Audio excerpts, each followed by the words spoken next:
Mesdames, Messieurs, bonjour et bienvenue dans votre émission Entre nous. Aujourd'hui, nous recevons avec honneur la présidente du Conseil provincial de la jeunesse, Maître Merveille Kikoma. Avec elle, nous allons revenir sur la situation des leurs en République démocratique du Congo, l'implication du Holomami, l'agitation de la jeunesse, elle comme numéro 1 de la jeunesse dans le Holomami. Qu'est-ce qu'on peut retenir, Maître Merveille? Bonjour, monsieur le journaliste. Vous allez bien? Oui, ça va. Nous tenons par la grâce de Dieu. Beaucoup de visites dans le Holomami, des suites de l'actualité politique. La RDC est agressée injustement par le M23 derrière le Rwanda, parce que c'est du Rwanda qu'il s'agit par rapport à cette agression. Mais dans le Holomami, en premier lieu, c'est la visite du président du Sénat, l'honorable Sama Lukonde, et par la suite le VPM, Guylaine Nimbo, à sa suite, l'honorable Chumène, la questeur de l'Assemblée nationale, et par la suite des agitations. Pour certains, ces visites, ce sont des promenades de santé. Comment vous réagissez? Merci, monsieur le journaliste. Il s'y de signaler que les visites que nous avions enregistrées très récemment ne sont pas des visites de promenades de santé, mais ce sont des visites de sensibilisation à l'éveil patriotique. D'aucuns ignorent que la République démocratique du Congo est en guerre. Elle est agressée depuis 3 décennies déjà. Et cette année, Paul Kagame, président du Rwanda, ennemi de la RDC, je pèse bien mes mots, s'est prononcé ou s'est montré à la face du monde entier que c'est lui l'agresseur de la République démocratique du Congo et c'est lui qui fait autant de victimes et de morts dans l'espace oriental de la RDC. Aujourd'hui, nous avions vu incessamment autant d'invasions rwandaises dans le nord Kivu et dans les sites Kivu, avec les supplétifs AFC M23. Et c'est dans les buts de sensibiliser la jeunesse que nous sommes. Parce que ces gens, lorsque vous remarquez même dans leur ossature, ils sont en train de recruter, ce sont les jeunes que nous sommes. Aujourd'hui, ils ont compris que nous devons aller sensibiliser la jeunesse à l'amour de la patrie et à savoir comment protéger l'intégrité territoriale. Et c'est ce qu'ils sont venus faire dans le Holomami. Qu'ils sont venus faire. Et c'est ça les messages qu'ils ont véhiculés. Je me dis, sensibiliser la jeunesse à l'amour patriotique, en quoi est-ce une promenade de santé?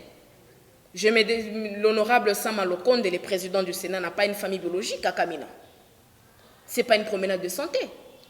L'honorable, l'excellence, le VPM au plan, qui est également venu, n'a pas de famille biologique à Kamina. Parler de la balade. Pour parler de la balade. Ça, c'est traîner dans la boue une mission officielle qui cadre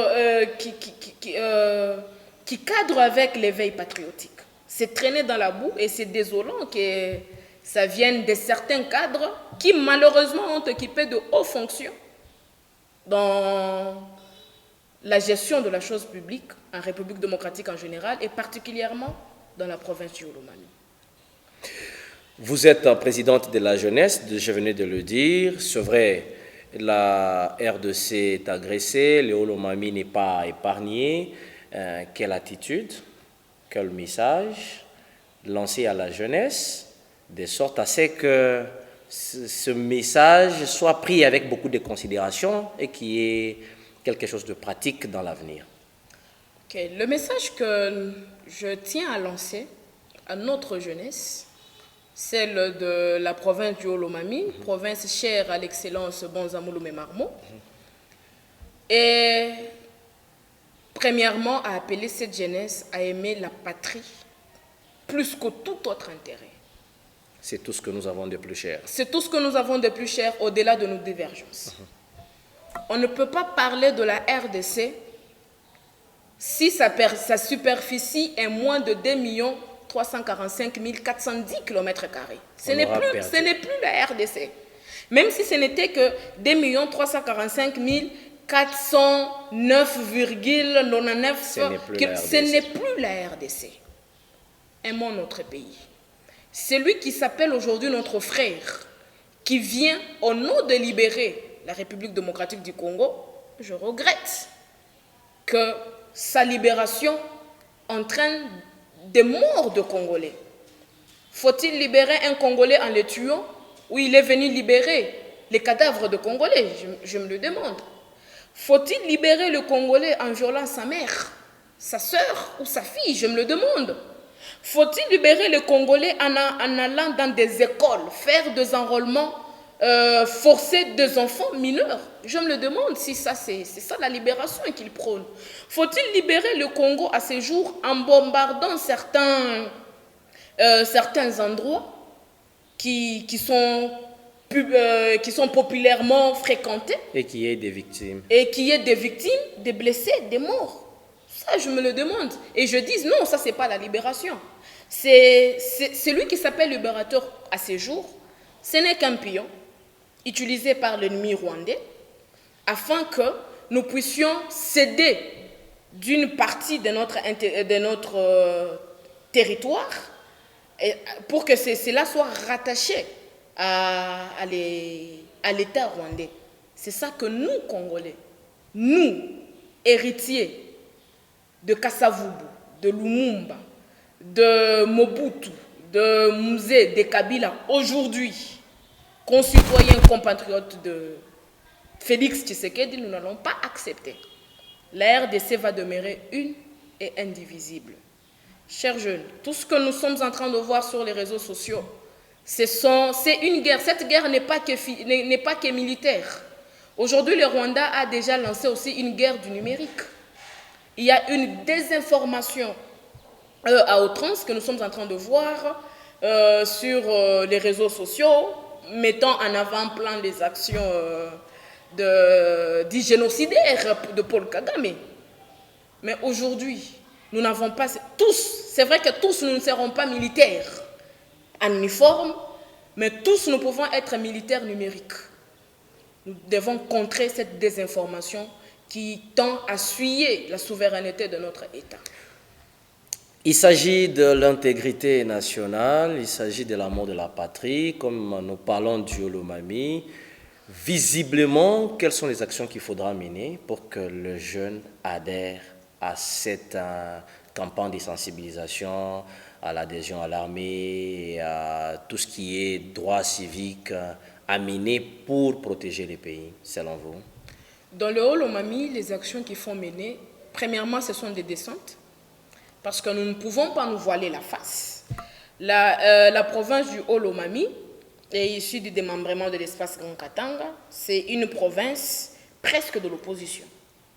Mais à ce jour, il faut faire des campagnes, faire des descentes dans des milieux, faire comprendre à cette jeunesse qu'il ne s'agit pas de soutenir le régime en place, qu'il s'agit de sauvegarder l'intégrité territoriale. Nous pouvons aujourd'hui haïr Fachi comme nous voulons. Fachi va passer. La RDC va rester. Et c'est quelle RDC que nous allons nous léguer à nos enfants? C'est ça la question que nous devons nous poser.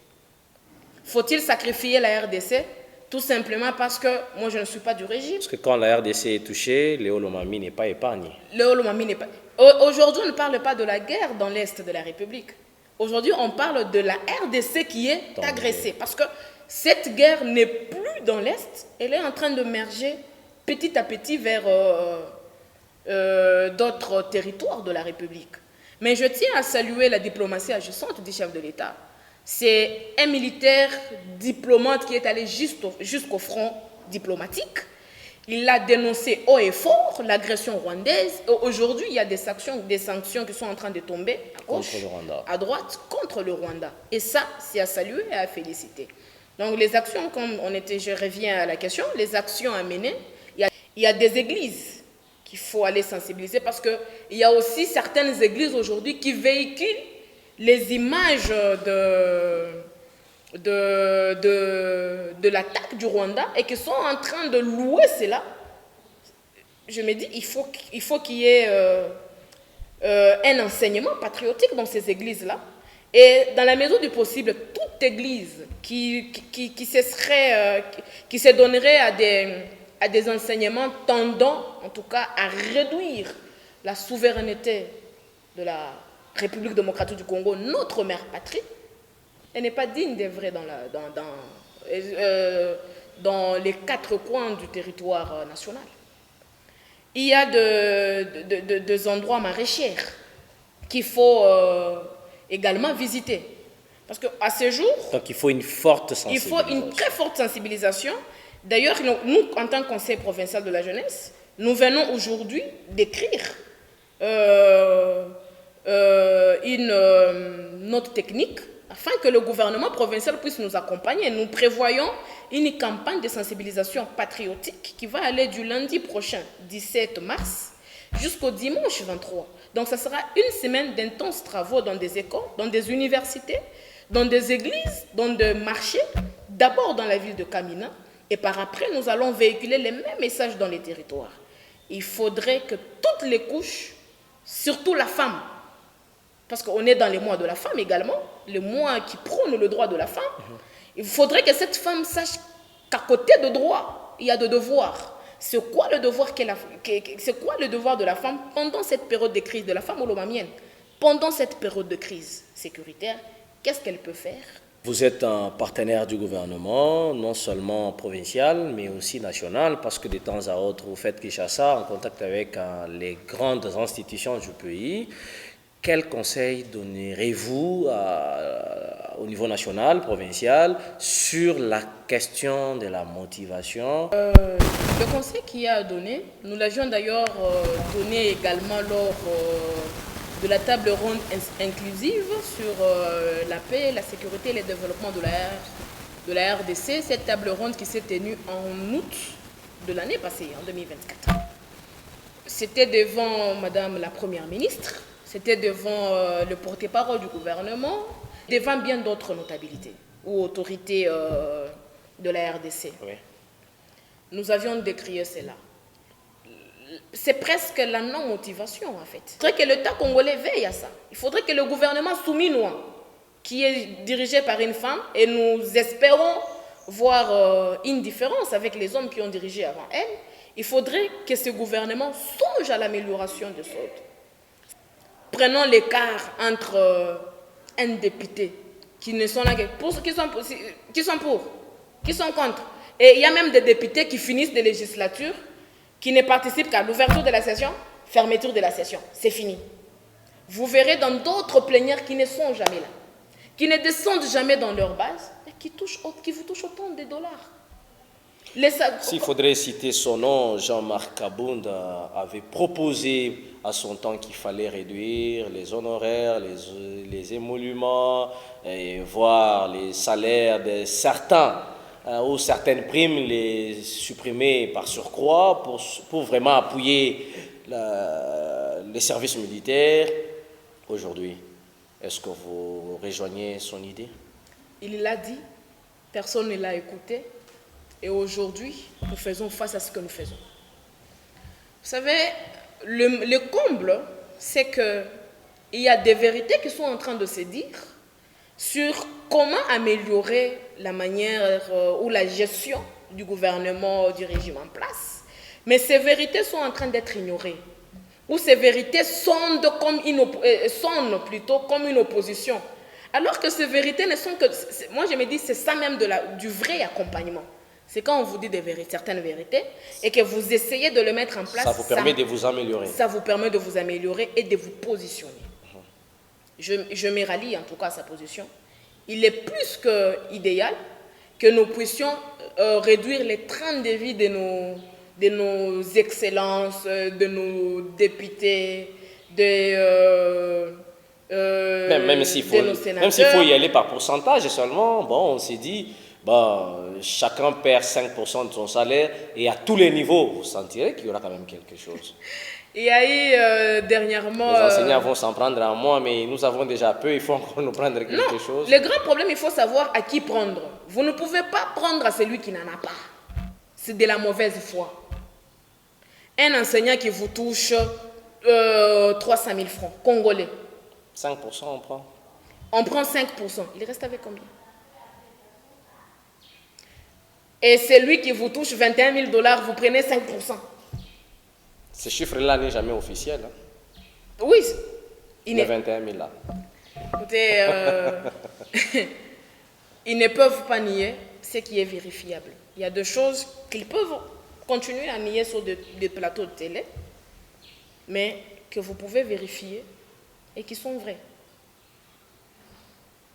Même si ce n'était pas 21 000 $. Réduisons. OK? Pour celui qui vous touche, 10 000 $. Avec celui qui vous touche moins de 100 $. Vous voulez prendre partout 5%. Non, c'est une proposition. Non, c'est une proposition non proportionnelle. Il y a des classes qu'il faut cibler. Il y a certains avantages auxquels le président de la République doit accepter de céder.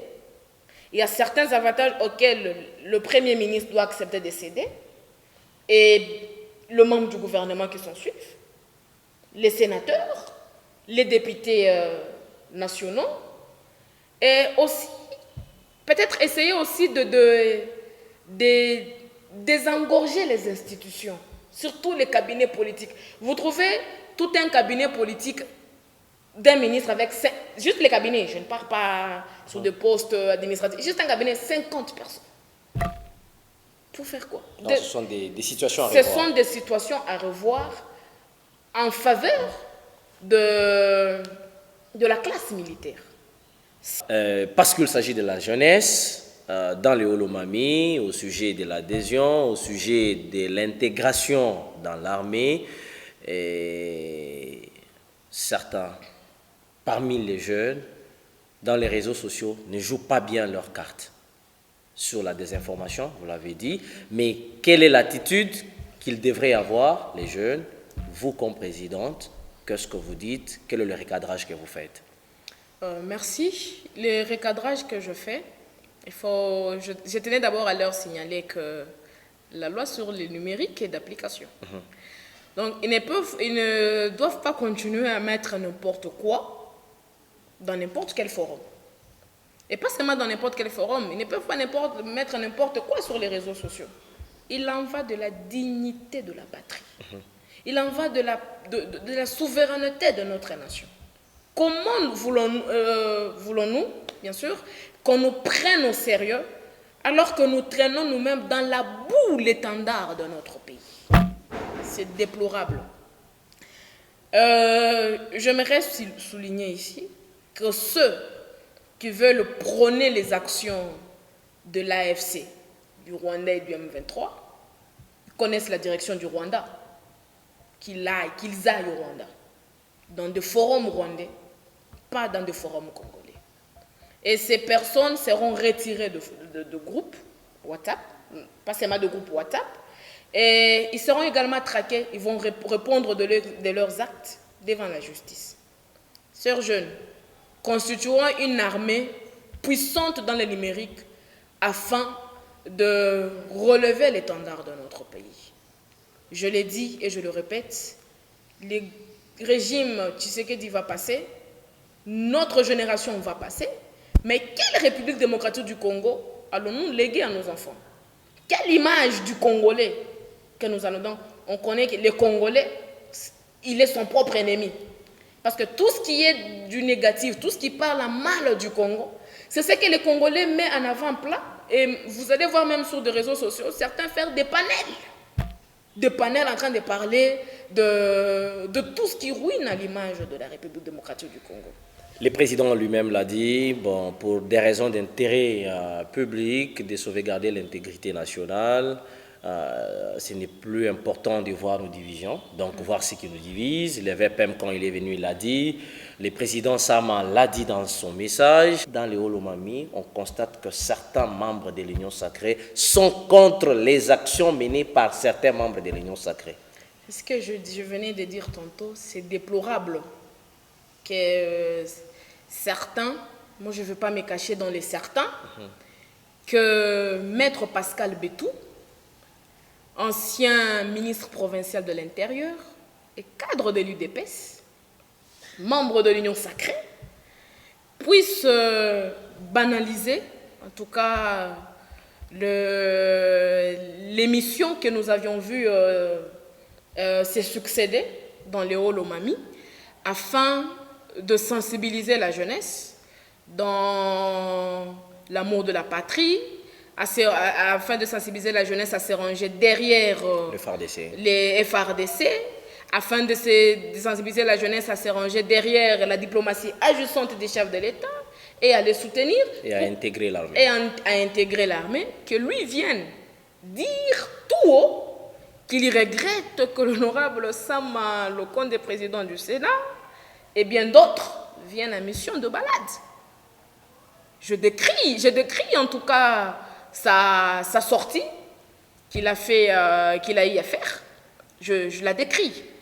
Il ne sait pas ce qu'il dit. Et pour son information, s'il ne le sait pas, la mission de l'honorable président Jean-Michel Sama Lokonde a porté de fruits. Lesquels? A porté des fruits tels que, à ce jour, il y a une délégation de la garde républicaine qui séjourne dans le Haut-Lomami depuis 48 heures. Ici à Kamina. Ici à Kamina. Une délégation avec laquelle j'ai eu le privilège de faire route. Et cette délégation, hier, elle a été reçue par le général de la base militaire. Il est allé présenter les civilités. Aujourd'hui, elle est reçue par le gouverneur de province. Et la mission, c'est recruter. C'est consécutivement à la paix. Et je vous informe que lorsque vous descendez à la base militaire, il y a déjà, je ne parle pas de recrues que nous connaissons déjà, il y a de nouvelles figures recrutées volontairement au sein de l'armée. Comment peut-il dire qu'il y regrette? Et ce n'est pas la première fois qu'il l'a dit. Il l'a encore dit. L'autre fois, il dit combien de fois il décrit l'improductivité de Jean-Michel Sama Lokonde et de Dani Banza au sein de l'Union sacrée. Il est le premier bénéficiaire. Il a été à la Gécamine, voilà. Il a été Premier ministre. Et ici, sur ces plateaux, monsieur le journaliste, je vous confirme qu'il n'y a pas plus grand allié du chef de l'État dans l'espace Grand Katanga comme l'ambassadeur Dani Banza et l'honorable président du Sénat. Les plus grands alliés de son Excellence, Monsieur le Président de la République, Félix-Antoine Tshisekedi Tshilombo. Il dit qu'ils n'ont rien apporté. Je me dis, lorsqu'il a été ministre de l'Intérieur, il a accueilli Jean-Michel Sama Lokonde ici. Comme Premier ministre. Comme Premier ministre, qui est venu faire la campagne du chef de l'État. Lui-même qui le traite d'improductif, il a accueilli Dani Banza ici, qui est venu aussi baliser le chemin pour la campagne du chef de l'État. Dans une province qu'il connaît, qui a autant de troubles pour convaincre et pour parler de Fatih. Comment peut-il parler que ce sont des improductifs? Je me dis aujourd'hui, je serais ravi en tout cas de voir les plus patriotes de tous, les ministres honoraires provinciaux de l'Intérieur, décentralisation, sécurité et affaires coutumières, à s'enrôler dans l'armée. Pascal Beto. Je serais très ravi qu'il soit le premier à aller au front, parce qu'il minimise les efforts des autres. Il ferait plus que Jean-Michel. Qu'est-ce qu'il a fait? Il est dans l'huile d'épaisse. Combien de fois a-t-il fait des sensibilisations? Les partis chers au président de la République, dans lesquels Maître Pascal Beto fait partie en tant que cadre. Combien de fois a-t-il fait des sensibilisations? Leur fédération, combien de fois ici dans le Haut-Lomami, elle a eu à faire de sensibilisation? Avant de pointer du doigt les efforts de certains, il faut rentrer en soi et se demander quelle a été ma part à moi dans la sensibilisation de la jeunesse. Parce que nous l'avons fait, mais lui, il ne l'a jamais fait. Je m'étonne qu'il soit sorti pour condamner ceux qui ont fait quelque chose et qui continuent de le faire. C'est suite à la descente, à la sensibilisation de l'honorable président du Sénat, Jean-Michel Sama Lokonde, et de toute la délégation qu'il a accompagnée, qu'aujourd'hui, il y a une délégation officielle venue recruter les jeunes volontaires à intégrer la garde républicaine et à intégrer l'armée. Et donc cette mission-là, ou ces missions ont payé? Elles ont été très brillantes et d'une réussite criante. Et je tiens aussi à relever, l'honorable Jean-Michel Sama-Lokonde ne fait pas de la politique théâtralisée. Il fait de la politique solution. Quand il ne vient pas faire du théâtre. Il vient trouver de la solution. Il vient trouver des solutions à des problèmes posés. Voilà.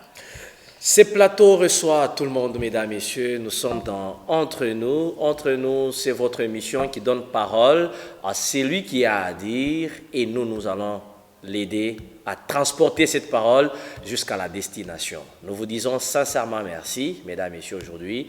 Nous venions d'échanger et nous accueillons dans ce plateau Maître Merveille Kikomo, présidente du Conseil provincial de la jeunesse Olomami. Avec elle, on parlait de la situation sécuritaire de la RDC touchant les Olomami au regard des campagnes de sensibilisation à l'intégration dans l'armée. Toutes les réponses ont été répondues. Si vous avez à dire, mesdames, messieurs, nous sommes disponibles. Rejoignez-nous, nous allons échanger sur la question dont vous voudriez qu'on échange. Merci à la grande équipe qui nous a aidés à produire cette émission. Mesdames, messieurs, merci à Gauthier Monga, les actions derrière la caméra. Merci à Barthélemy Kazadikaboulo-Noël, directeur provincial RTNC. Merci à Estimingo Imaloba pour la programmation de cette émission Entre nous sur la RTNC. Mesdames, messieurs, merci de nous faire confiance. Merveille Kikomo, nous rappelons que vous êtes présidente du Conseil provincial. Merci de répondre à notre invitation. Merci beaucoup, monsieur le journaliste.